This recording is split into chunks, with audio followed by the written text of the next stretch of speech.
presidente, pero lo vamos a conversar en detalle para que nos relate toda esta historia que les estamos comentando a ustedes que están en Latinoamérica, a Matías Azun, que es representante de Greenpeace Chile, para que nos relate, como digo yo, cuál ha sido el desarrollo de este proyecto, cuánto tiempo lleva discutiéndose y por qué. ¿Cómo estás, Matías?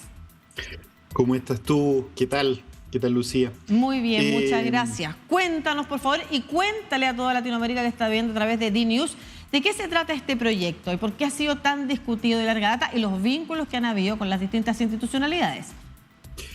Bueno, partamos por señalar que este era un proyecto de inversión en donde el propio presidente Piñera estuvo involucrado, digamos. Es decir, es un proyecto de inversión bastante connotado justamente porque, siendo presidente, Sebastián Piñera firmó un acuerdo con su mejor amigo, Carlos Alberto Délano, socio. Hay imágenes de ellos haciendo deporte juntos, han sido socios y además amigos, sus familias desde la infancia.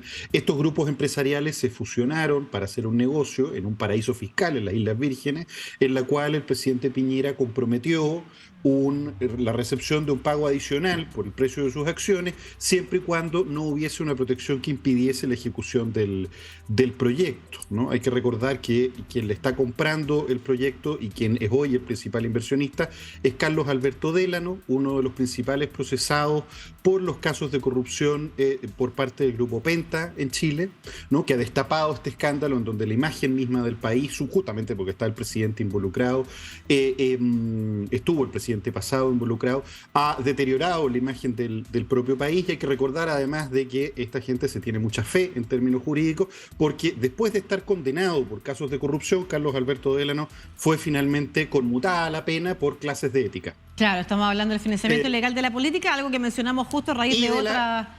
Pero además de la corrupción de Pina Dominga, hay que recordar también que hay casos en los cuales la Contraloría ha estudiado este caso justamente por la cantidad de dinero que ha puesto la minera con los pescadores artesanales y con otras comunidades, con el propio alcalde de La Higuera, y en donde además hubo presiones a aprobación por parte del gobierno de Sebastián Piñera al Servicio de Evaluación Ambiental.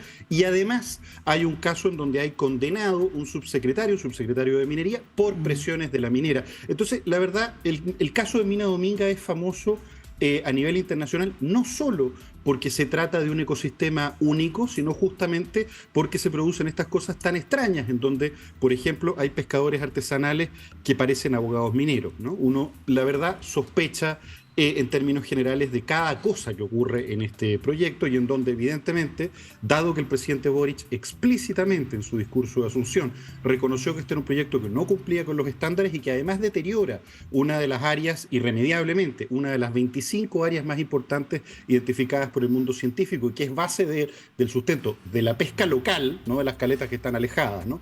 De la pesca local y sobre todo de la industria del turismo, que es la principal empleadora en esa zona. Por lo tanto, en términos prácticos, la verdad, lo que corresponde justamente es rechazar este proyecto. Nunca debió haberse presentado. Matías, el proyecto ¿sí? tiene dos etapas, ¿no es cierto? Y distintas... Áreas más. Claro, de distintas formas. Me refiero a que dos grandes proyectos. Uno es el puerto y otra cosa es efectivamente la minera.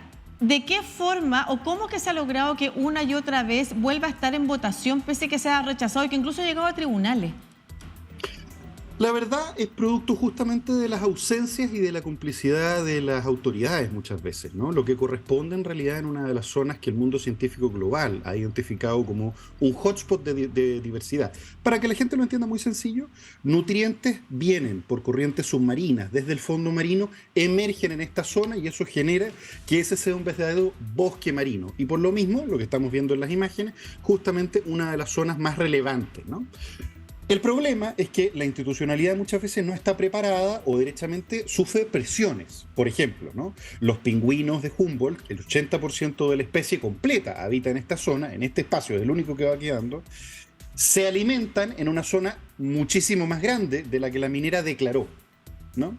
Entonces, la realidad del asunto es que, como los estudios de impacto ambiental los presentan las mineras, los presentan las inversionistas, en este caso la minera, y ellos pueden subestimar y manejar. Claro. Si las autoridades no son suficientemente explícitas, no se produce una sanción. Ahora, También lo que ha ocurrido es que el manejo mismo del proyecto, al estar tan polemizado, al estar tan lejos de los estándares, también ha sido víctima de errores por parte de la propia institucionalidad y se han procesado mal. Entonces, se ha objetado a través de tribunales, que es algo que ocurre habitualmente, porque finalmente los veredictos no son ni buenos ni para ninguno ni para el otro, y eso